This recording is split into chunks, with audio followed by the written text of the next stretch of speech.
Everyone, good morning. কেমন আছো তোমরা? তো দেখো আমার কাজ, মানে কি কত কাজ সেটা শুধু দেখো। এইগুলো দেখো, আমি নাটকে গিয়েছিলাম তো এখনো সেটা ভাঁজ করে রাখতে পারিনি। মানে সকালবেলা এখন রুটি তরকারি করলাম দাদা খেয়ে চলে গেল।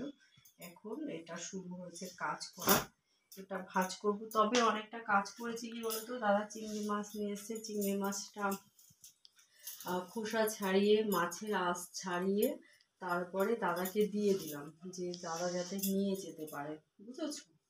আর এখানে এগুলো এখন ভাঁজ করে রাখতে হবে। শীতকাল বলে একদিকে ভালো যে কাচতে হয়নি, পড়েছি। গরমকাল হলে তো ঘেমে কাচতে হতো। তো এটা হচ্ছে ব্যাপার। তোমাদের তো অনেক ভিডিও দিয়েছি আর দেবো। এই শাড়িটা পরে হয়তো ভিডিও দেওয়া হয়নি, কিন্তু দেবো। শাড়িটা করে রেখেছি। তো যাই হোক, এগুলো ভাঁজ করবো। শাড়িটা আমার খুব পছন্দের, কিন্তু পরলে না আমাকে ঠিক ভালো লাগে না, জানো তো, একদম ভালো লাগে না। তো এই কারণে শাড়িটা কেমন দেখো তো, ভালো আসছে ক্যামেরাতে। শাড়িটা সত্যি সুন্দর, পুরো অল বডি কাজ করা।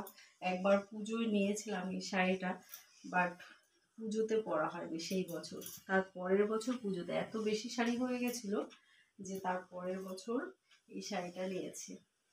তো বলো বন্ধুরা, আমার ভিডিও তোমাদের কেমন লাগে? ভালো লাগে তো? কাজ কাজ আর কাজ, বুঝেছো? কাজের কোনো শেষ নেই। এই হচ্ছে আপাতত, এইভাবে গুছিয়ে রেখে দিই, পরে আলমারিতে তুলবো। চলো দেখাই তোমাদের দাদা আজকে কি কি মাছ নিয়ে এসছে। একে তো বৃহস্পতিবার, কাজের শেষ নেই, প্রচুর কাজ। আসো,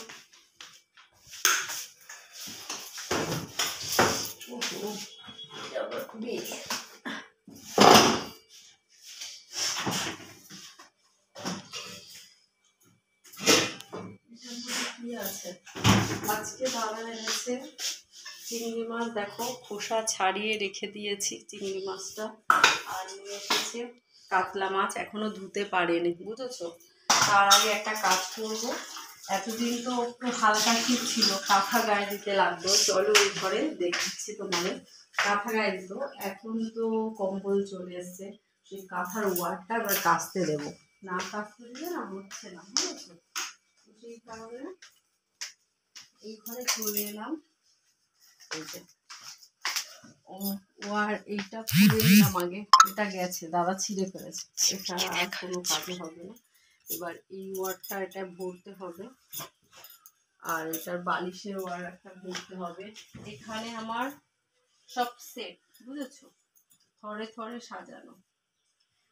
মাথার বালিশেরটা খুঁজে পাওয়া দুষ্কর। কি হলো জিমি? দিদি ক্যামেরা করছে। মাথার বালিশেরটা তো পাচ্ছি না, সেম ম্যাচিং এর তো ছিল। মাথার বালিশ সেম কালারের, ম্যাচিং বলছি।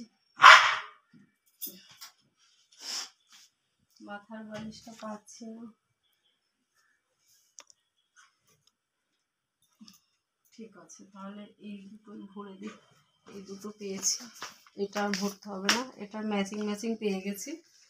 ম্যাচিং ভরে দিই দুটো। এটা রেখে দিচ্ছি। কি হয়েছে জিমি? দেখো দেখছে তাকিয়ে তাকিয়ে। কি হয়েছে? কি কাজ করছি আর দিদি আমাকে একটু ভিডিও করে দিচ্ছে। দেখো, এতদিন এই কাঁথাটা গায়ে দিত দাদা, তো এই কাঁথার ওয়ারটা খুলবো, বুঝেছো? আমার মা কি সুন্দর কাঁথার ওয়ার দিয়ে দিয়েছে, দেখেছো? এই যে পুরো সেলাই করে দিয়েছে ওয়ারটা, একদম কাঁথার সাথে সেলাই করে দিয়েছে যাতে না খোলে। মানে খুব বুদ্ধি, মানে অনেক সময় কাঁথার ওয়ার কেমন হয়ে যায়। এবার খোলার সময় একটু ঝামেলা, আবার কেচে পরানোর সময় একটু ঝামেলা হয়। তো শীতকালে তো অসুবিধা হয় না। চলো এটা খুলে এটা ওয়াশিং মেশিনে দিয়ে দেবো, কাচতে থাকবে, কাঁচা হতে থাকবে, আর আমি এদিকে কাজ করে নেবো। এখন বাজে 11টা 10, এখনও আমিও খাইনি, জানো তো, টিফিন আর মেয়েও খাইনি। তো যাই হোক, আর কি বলবো, তোমরা আমার ভিডিও দেখো, লাইক কমেন্ট করো। কতক্ষণ হলো রে? বেশি বড় করবো না, তোমাদের বেশি টাইম ওয়েস্ট করবো না, কারণ এখন এই ভিডিওটা এই পর্যন্ত। এই দেখো কাঁথার সাথে সেলাই করে দিয়েছে গো, কতটা সেলাই করে দিয়েছে দেখো। ভগবান, কাঁথা তো ছিঁড়ে চলে এলো রে। টাটা, সবাই ভালো থেকো, হ্যাপি নাইস ডে। আর আমার ভিডিও দেখো, লাইক কমেন্ট করো।